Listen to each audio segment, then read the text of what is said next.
Yeah, it sounds so dumb, but we and not even dumb. It's just they're simple things, right? It's to build a great customer experience.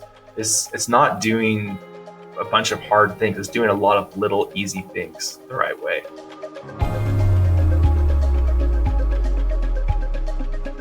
Hey, welcome back. In this episode of Seven Figure Music School, we're welcoming back Brady, the owner of the Piano Place in Utah. If you recall, he was on a little bit ago and did a 5 for 5 with us.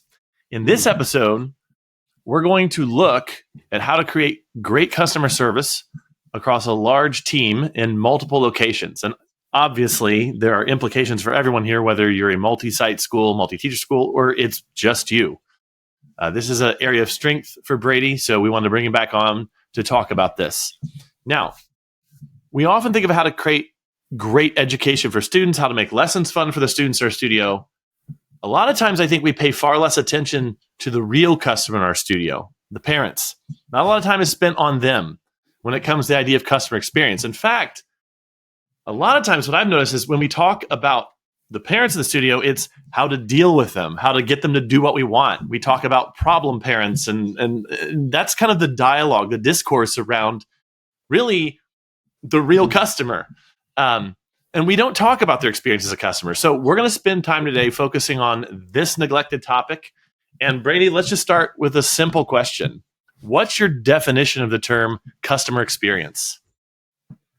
Yeah, I think it's so true. And you hit it right on the head there, Daniel. I think it's so funny to see how many studios, especially ones that I've interacted with or talked to people, it's like there's this weird fog as to who really your customer is, right? They kind of mix the student and the parent. And I love how you started out there and said, yeah, straight up, it is the parent, right? It's not the student. For us, I think customer experience, to define it in a nutshell, is doing, I think it's doubling and tripling down on those things that your customers love about you as a brand. Can you elaborate? I like that, but it feels like there's a lot underneath that. Yeah. Oh, there is. Yeah. There's a lot of layers to it. It's funny. I think my background, I'm not a musician. I didn't really grow up in the environment of taking lessons. I didn't, I didn't go to college for it. I didn't do anything with that. I got a business degree and whatever. And one of the first things as my wife and I kind of set out to create the Piano Place was, I think what we do to every other studio owner does is we started looking at other schools' websites, their policies, how they operated, how they treated their customers. And my wife brings a whole other skill set that I don't have. But what was funny was when we'd look at it originally, she was kind of like, oh yeah, that makes sense. Treat your customer, enable or enact these super strict policies, put your customer in handcuffs a little bit here. No problem. That's how the music industry works. And to me, every single time we go to these websites, I'd be like, what? That's the policy. That's how they operate. That's how they treat their customers. And so when I say double and tripling down on what your customers love about you, you need to really understand and know who your customer is. What are their primary goals? What are they wanting to achieve by taking lessons at your studio? What is it that they love? What are the things that you're doing right? And as you kind of go on this journey of figuring those things out, everything you do should be built upon those pillars of what your parents, your customers love. Can you give a concrete example of that? Maybe something that you do different than maybe a lot of other studios, or something that you do different now compared to what you did at the beginning of your journey? Yeah. So I remember we were probably, I think from the get-go, me and my wife and I would always butt heads. And it wasn't, and again, my wife is an amazing musician. She was the whole visionary behind the Piano Place and everything that got started there. But we would sometimes butt heads on some of these policies and some of these little things, or not even policies. It included policies, but how the studio ran, some of our operations, all across the board there. And so what was interesting as we, started to build our studio and as we started to, implement this was, I think the first time we saw other companies that would do this is we implemented a survey system. And when we saw these companies, these other companies do it, we're like, okay, yeah, we should probably start doing this. We should probably see what our parents like. I remember when we first made that survey, we were terrified. We were probably about 2 years into our business. We were terrified to ask for feedback about how we were doing, because obviously as a music school owner, every day you're dealing with, different problems, different issues, and you just didn't want to hear it. You didn't want to hear what was going right, what was going wrong.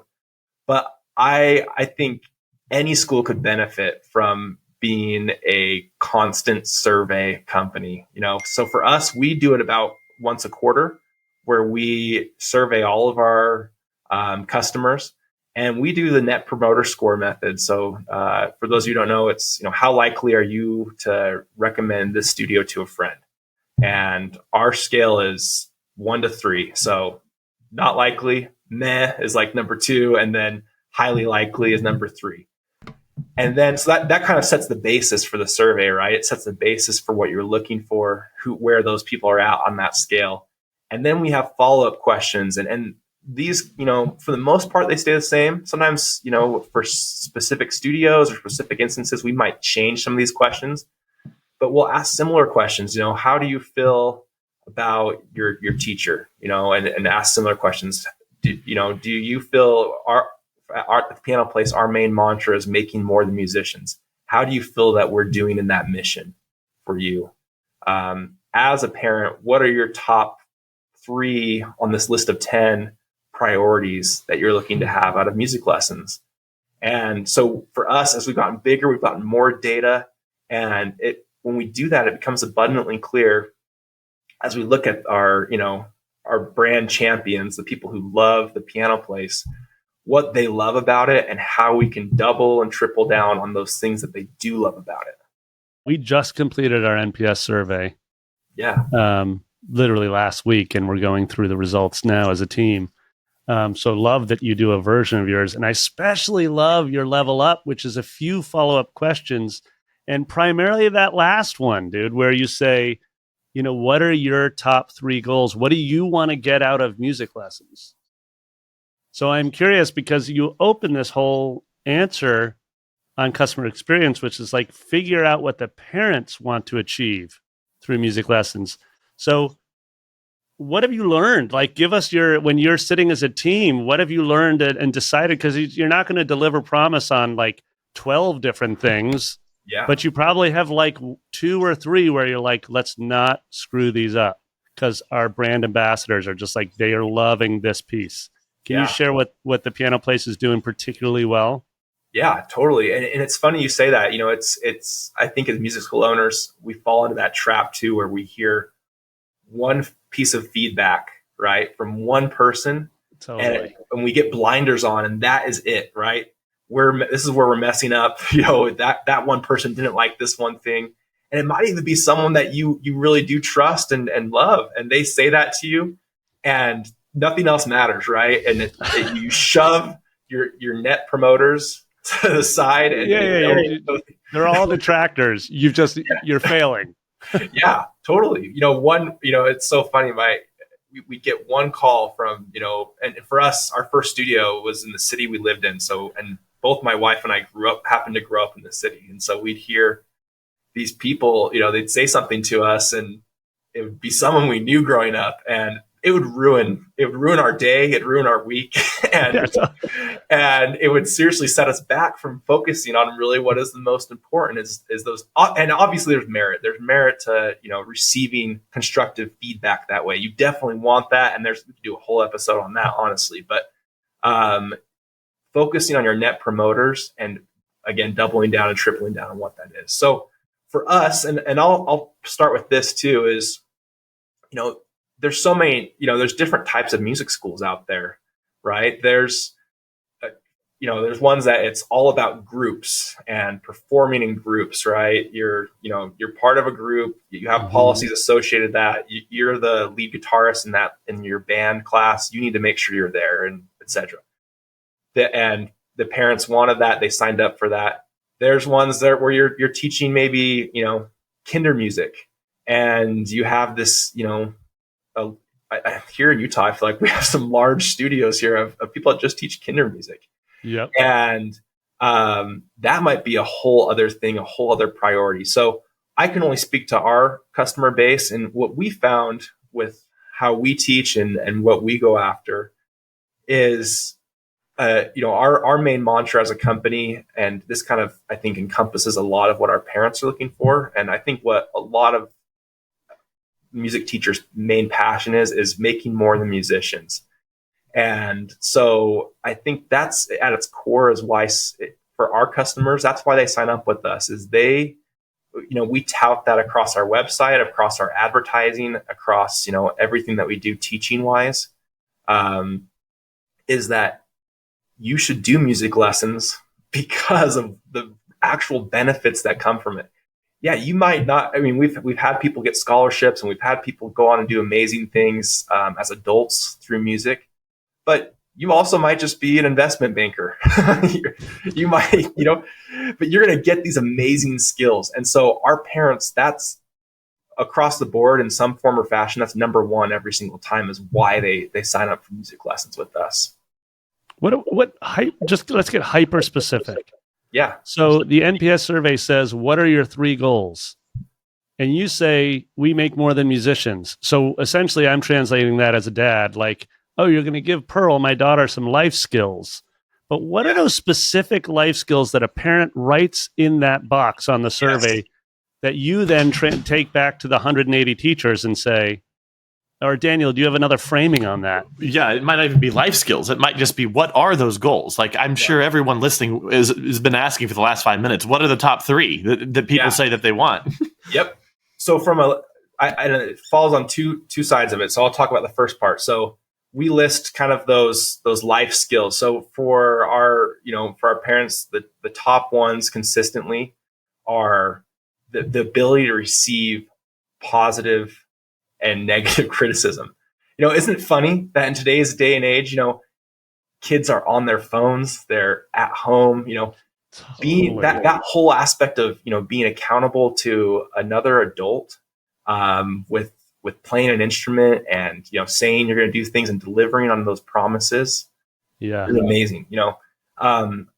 It's definitely high up there too, is having a life skill that you can use to serve other people with, is one of our things.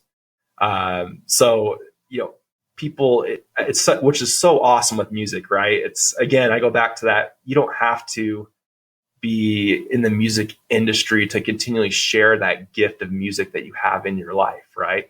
That's more often the case than not. So that's one of the top ones. What I think, and this is definitely one of the tops too, is to be goal oriented. To have, experience what it is to set a goal, I'm going to play this hard piece, and then to go out there and achieve it, is amazing. Performance anxiety, getting in front of people, those all kind of fall towards the top of the list every single time. And maybe this transitions to the next part, but we ask them, what are you looking for as a parent from how we deliver our operation to you? And these are kind of more of what our parents and families are looking for specifically. They're looking for flexibility in their schedules, right? Think about your customer, right? If we're saying it's not the student and it's the parent, right? They're usually out in the car with Cheeto dust in the air, kids with soccer cleats kicking the back of your seat, screaming. They need some flexibility. They need some efficiency. And so we found, especially when we have multiple kids in a family taking from us at once, they love the fact that at the piano place, they can drop off their 2 or 3 kids, and in a half hour, 45 minutes, depending on their lesson length, they're out of there and they're back, someone coming to their house can't do that. They're going to be at their house all day, and they're going to be, So anyways. I want to move back to something you said on the previous episode, your 5 for 5, where you were talking about how you develop teachers and how proud you guys are as a team of developing your teachers. And I want to link it to these survey results of what the parents say. Can you give us some concrete ways in how you take these results and how do the directors take these results and then share them with the 180 teachers that are all working at the multiple locations? And then how do you assess whether or not the teachers are actually even doing anything with this? Yeah. So I'll give this. This has been super. This has been a trial and error thing over the years. We do performance reviews with our teachers, and we take these survey results because they do come in various times throughout the year. And we do keep an accurate list of our teachers, so they're able to select who their teacher is. And we do the same thing on the teacher end. So we do kind of a studio net promoter score. We do a teacher net promoter score. Cool. And have some, different things aligned there. And then we also open it up at the end. It's an optional question where you can just leave direct feedback and comments for your teacher. So we do our performance reviews. We do them twice a year. Our studio directors, who are our managers of each location, they sit down with all of our employees and they go over some of our teachers' key performance indicators. And one of those is your net promoter score as a teacher, and go over those survey results. We keep it completely anonymous. And we let our parents know that as we take the surveys. But we share those results with our teachers so they can see it. And what's been fun is I think we've really built a really good attitude around, hey, you're not going to hit it out of the park with every single parent every single time. But overall, are you doing awesome? Most cases, yes, right?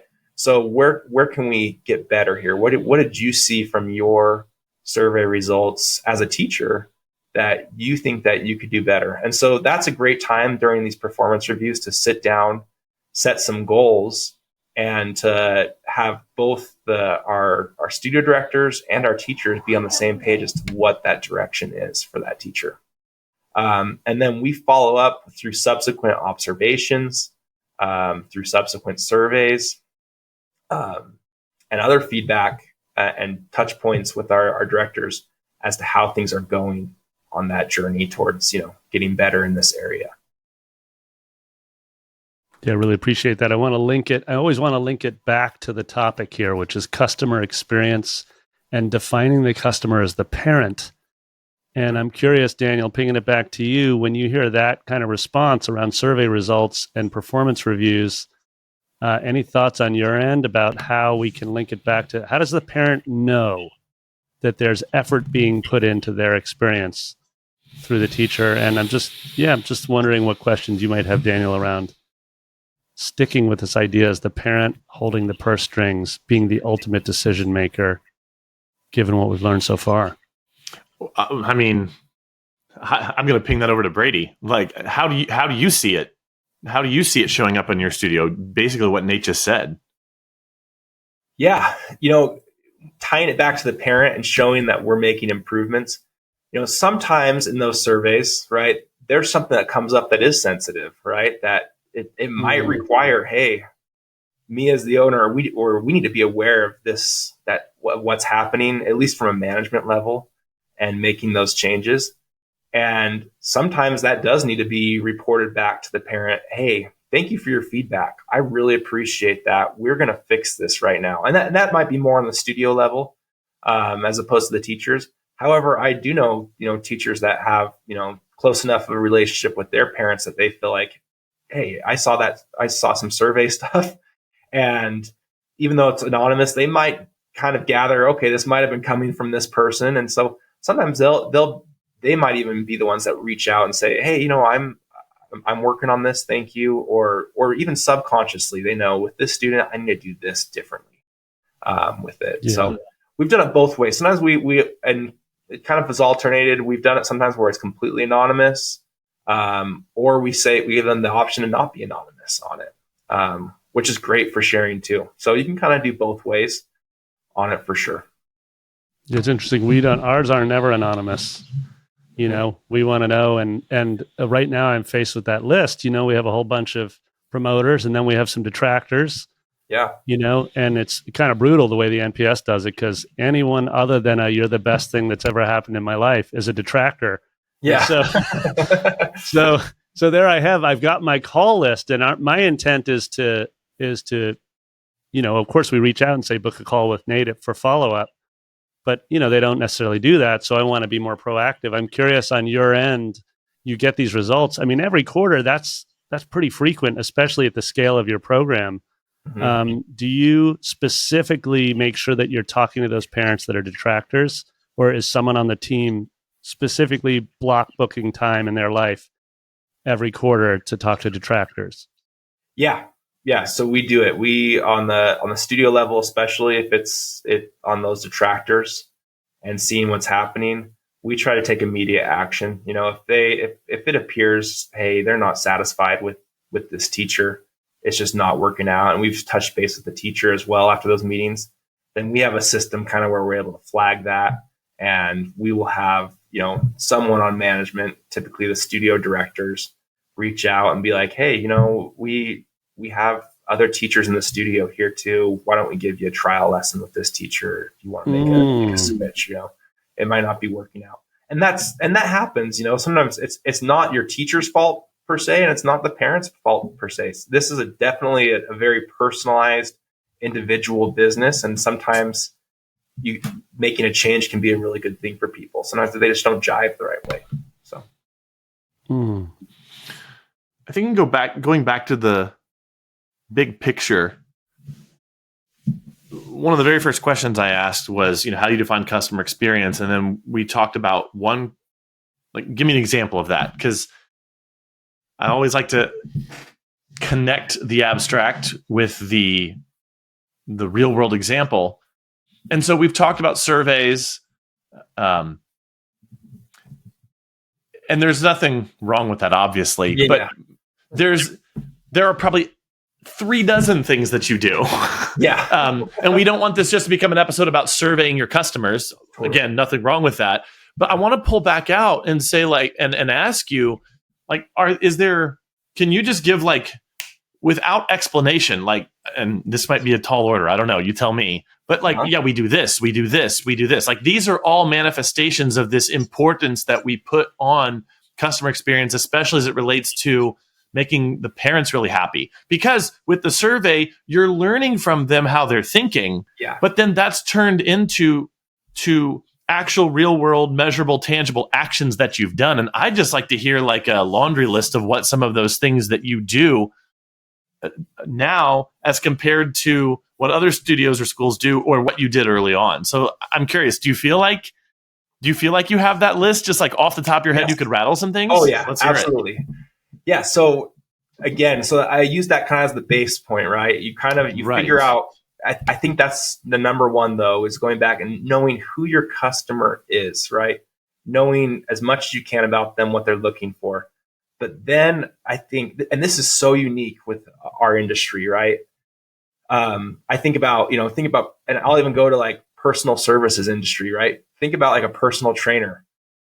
Their customer is with them every single day, right there. The person who's paying them is getting trained by them at the gym, etc. We're different, right? Our customer's in the car outside waiting to pick them up. So so vital to this is to understand what are those key points in a customer's journey with you, right? Where you have a chance to interact with them face to face, and there truly aren't, in the course of, you think about how often the students are being dropped off, every single week, there truly aren't that many opportunities where you are face to face. So maximizing those chances, or those opportunities where you are face to face with your customer, is absolutely vital. So let me start with the first example from the get-go, right? And it can go even so far back as to when you talk to them on the phone and sell them into your studio or your trial lesson or whatever. And we can do stuff on that. But one thing that we obsessed over at Piano Place, and we still do, is making that first day that a student comes in with their parent, the customer, that studio walkthrough with the new student and that experience top notch, where they love it, right? That is your opportunity to seriously set a foundation with that customer that will last a lifetime, is having an excellent walkthrough, first lesson, everything. So much so it goes down to, we focus on every single one of our studios we have an administrator at the front desk.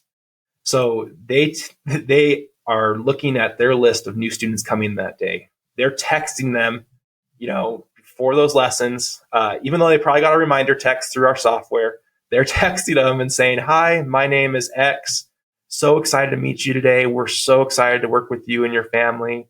Just FYI, here's a picture of our studio and the map of how to get there." Sometimes we have various locations, and some of them might be in different spots or whatever. So here's how to get here. Here's what to expect, X, Y, Z. So that starts before they walk in the door. Then they walk in the door, and we do a fun, where we have a board, like a chalkboard thing at our front desk that says welcome. And somehow all of our front desk admin can do cursive way better than me, but in beautiful cursive, they say, "Welcome, Andrew, welcome, Maddie," whatever the student's name is. And obviously that's great for the student. It makes them feel good. But as the parent, you can see that, hey, we went above and beyond to say, hey, this is special that you're coming in here today.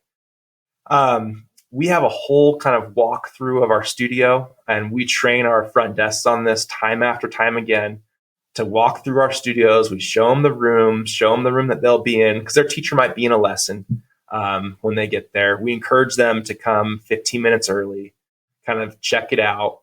And then we do that walkthrough, and then they come to the front desk, sit down with us at the front desk there, and we have some materials, and our front desk right there and then talks about the journey that a musician goes through, and talks about how, hey, you might be in the honeymoon phase here for the first couple of weeks, where it's like, oh, cool, yeah, I can play middle C on the piano now. I can, find these different things, and then all of a sudden it's going to get hard, and you're going to hate practicing. You're going to hate all this stuff, or not. We don't use the word hate, but it's going to become difficult, right?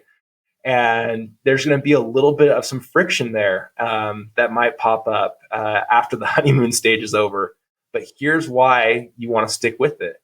And we remind the customers kind of and talk about together, what is it? Why are you doing this?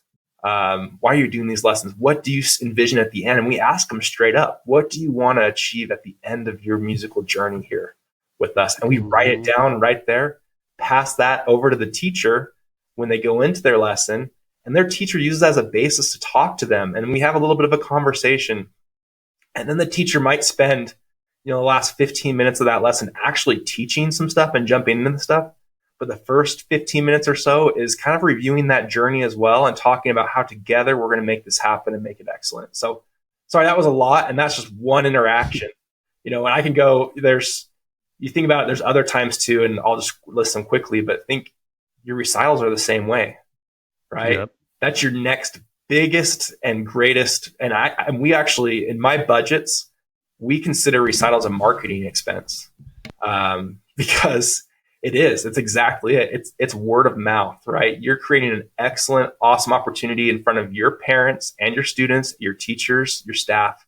And to make that opportunity awesome for the students, but also awesome for the parents, is so vital for that. So, and I could jump into that in a second, but maybe I'll pause there because I'm sure there's questions or follow-up questions. Perhaps so, but I do think, if we just spent the next 30 minutes with you just listing off things that you do in different areas of the business, I'd be 100% fine with that, because these are all things that people and I think they're pretty self-explanatory. I don't think anybody listening has questions about this sort of thing. I think the concrete examples, people hear that and they think, oh, wow, I could do that. I never thought to do that. Like, what's other stuff that you all do in other areas? I mean, do you do anything special with your invoicing that makes that a more pleasant experience? Do you have ways that you communicate your makeup policies, or do you have them? Like, what are, just more things that you do where you've been thoughtful about the customer experience? Yeah. And maybe, Brady, along those lines, pick up right where you left off. You said, make the recital awesome for parents. How do you make it awesome for parents? Yeah. That's great. Yeah. So this is, and my team laughs at me, but I obsess over the recitals. Like, when I know when it's even 6 months out, I'm sitting there, I'm thinking, okay, how are we going to make this an unreal experience?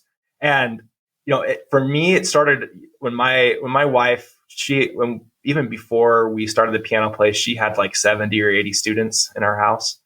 And I remember we'd go to the local, whatever performance venue, and these recitals, and we were just naive. I mean, we were in our early 20s, didn't know much, but we'd have like 2.5 hour long recitals. But that's what I find, that's kind of the norm. A lot of schools do that. And it was all piano at that time, right? My wife's primarily a piano teacher. I would sit back there and I was dying, like, and I loved the kids. I loved them too. I loved these families we worked with, but it was so brutal to sit there, to put people through that. And from a parent perspective, I have a daughter now who's 7 years old and is in music lessons. I would die if I had to sit there and watch other people's kids for that long performing. So one thing we did from the get-go is we cut our recitals down to an hour. So no more than an hour. And, and honestly, the performing part of our recitals is probably 40 minutes. Totally. If that. So we get them in and out, cycled through. Again, it plays on what our parents say: efficiency, flexibility. They want those things. We used to assign our parents into recitals, like assign families and say, you're performing at this time. Now we just list a bunch of times and allow them to sign up for whatever time they want. Well, and that's cool. We as a company work to have the flexibility to have our teachers there, to have our parents there. And we get it. Recital week as a studio and as a company is hard. It's always so hard. And, I think our last recital batch we had like 90 recitals for our students. And it's just a lot. And so you ask a lot of your teachers, you ask a lot of your staff, but again, it's that experience for the parents that matters, right? You give them an awesome show. You give them a quick show. Allow them to get out, go on to soccer later that Saturday and do whatever else they're doing, right? So putting them first on all of that. I mean, I can go on and on about recitals because I'm so passionate about it. No, those are some nice tips. I love the idea of them choosing. If your school model is the type of recital model where a student's not collaborating with another student, et cetera, I love that addition you made with the flexibility of them choosing the date, the time they want. I know the Brooklyn parents here would flip over that if that was an option. Yeah, let's go. It's not doable. Yeah. Let's go back to Daniel's question and maybe go over to the third bucket of business with systems, billing, back office. Are there any things that you're doing that are just really leveling up the experiences for a dad or a mom? Yeah, it sounds so dumb, but we and not even dumb. It's just they're simple things, right? It's to build a great customer experience. It's not doing a bunch of hard things. It's doing a lot of little easy things the right way. So for us, early on, we realized as we monitored our phone calls, that we kind of had too much going on for our front desks at our studio. And so, people would call in with questions or on our customer service line, right? And we would be missing phone calls. And not a ton of phone calls, but enough where it was like, okay, that's frustrating. I mean, I would think that, right? I'm just calling the studio down the street and they're not answering my phone. So we made some significant changes, and I talked about it, I think, in the 5 for 5, but in how we were able to relax a lot of things off of our front desk so that they can just focus on what's going on in the studio and making sure that those phone calls are answered and that we're taking care of them. With our software, we found solutions that have been awesome for makeup lessons and for doing that because parents want that. and I think I'd love to have others on here because I'm sure we could debate the value of and I'm definitely on that side of it where I'm like, parents want makeup lessons. Let's give them what they want. And I understand that some studios, that's not the expectation. You might be teaching Royal Conservatory of Music, something really hard, high end, and that might not be something that is the expectation there. But for our studio, it is. And, finding those solutions and working hard over the years to find that has paid dividends as we've gone down the line here with things. I have a question. How do you have a framework or do you have some internal compass that helps you know what would be a good change to make versus what would not be a good change to make? In other words, it is possible that you might get feedback from a number of parents. Oh, we really want this. Or you might get a piece of feedback from a parent, and maybe unbeknownst to you, they're a disgruntled parent and they have a certain piece of feedback. How do you have some sort of internal compass that allows you to know what you should implement and what you shouldn't? So true. I think honestly, part of this is relying on your intuition, right? You own the business. And if you're you're the owner, you're the CEO. And it's hard for me to say this because I feel like I have some humility here where I don't think I'm the man in our studio. We have some amazing people helping us actually do this far better than me. But when you're in that position, in that seat, you see all aspects of the company better than anybody else, right? You're seeing what's happening across the board better than anybody else. And so you have to be able to make those decisions and decipher it. For us, and maybe that decision-making framework is, I feel like, and some of our greatest things have come from this, from some of the friction that's come, right? Makeup lessons, I'll go back to that. I mean, that's something I think that, especially when you have teachers who are employees, how do you work that in where that you're honoring your teacher's time, but also honoring your customer and what they want, right? So hard. So our framework is this, essentially, is it a win-win because really, I think a lot of these decisions come down and a lot of these policy decisions and how you operate come down to how does it affect your teachers, your staff, who you care about, who truly are number one.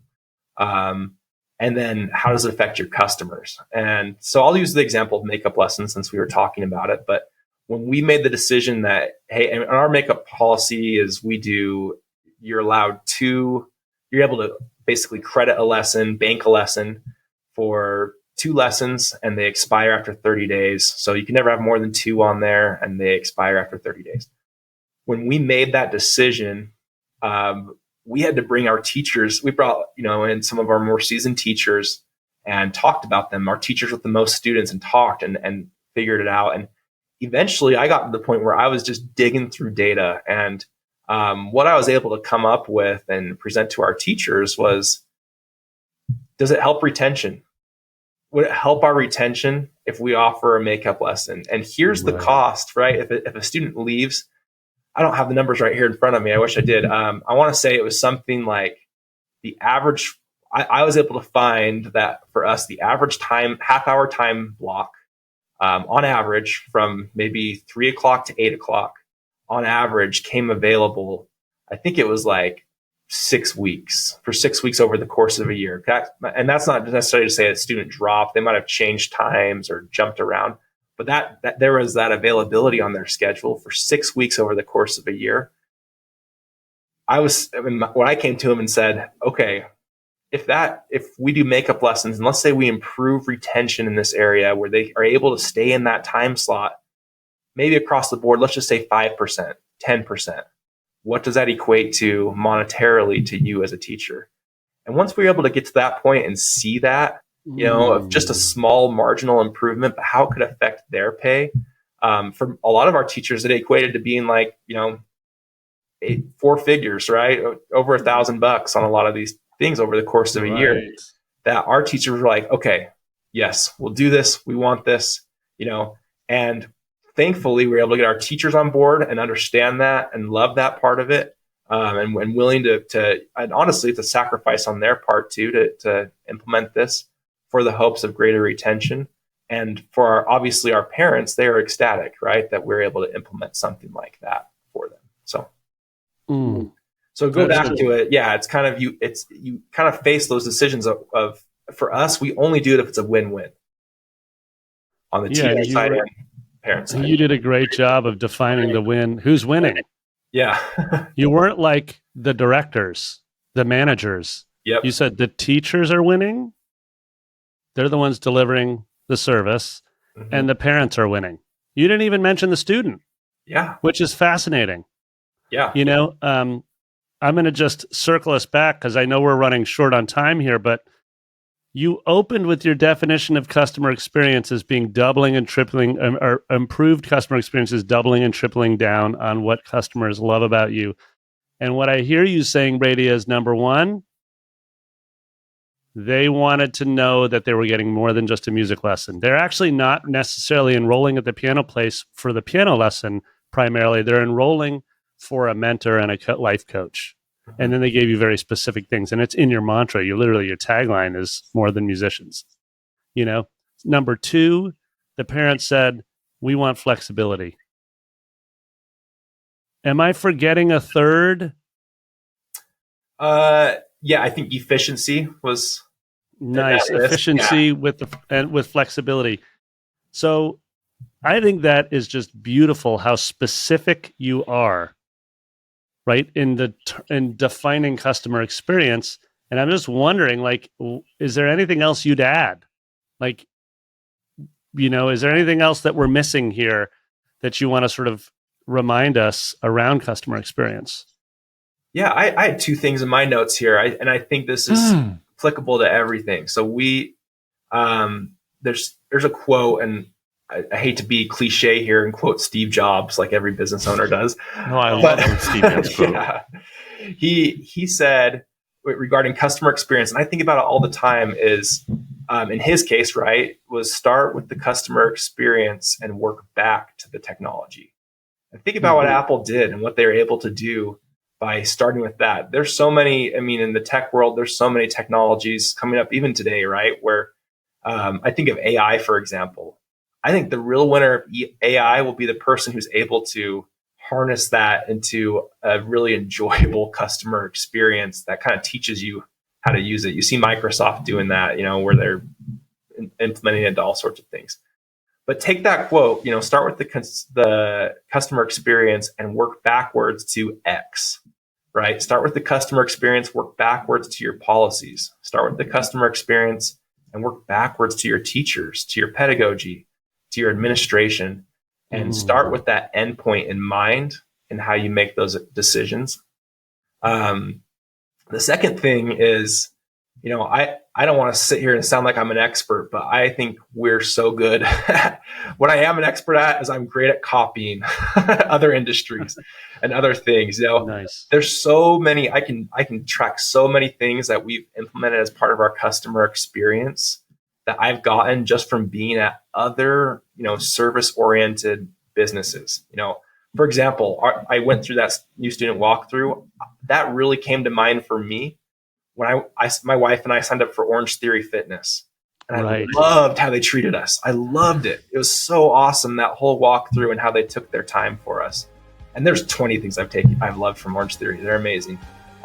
We decorate all of our rooms a certain way. And I got that idea from taking my kid to our pediatrician and seeing our really cool pediatrician and how they did certain things, So there's so much out there to be absorbed and to be not necessarily copied, but utilized for your business, that other businesses that are, retail, customer service facing businesses that you can implement into your studio.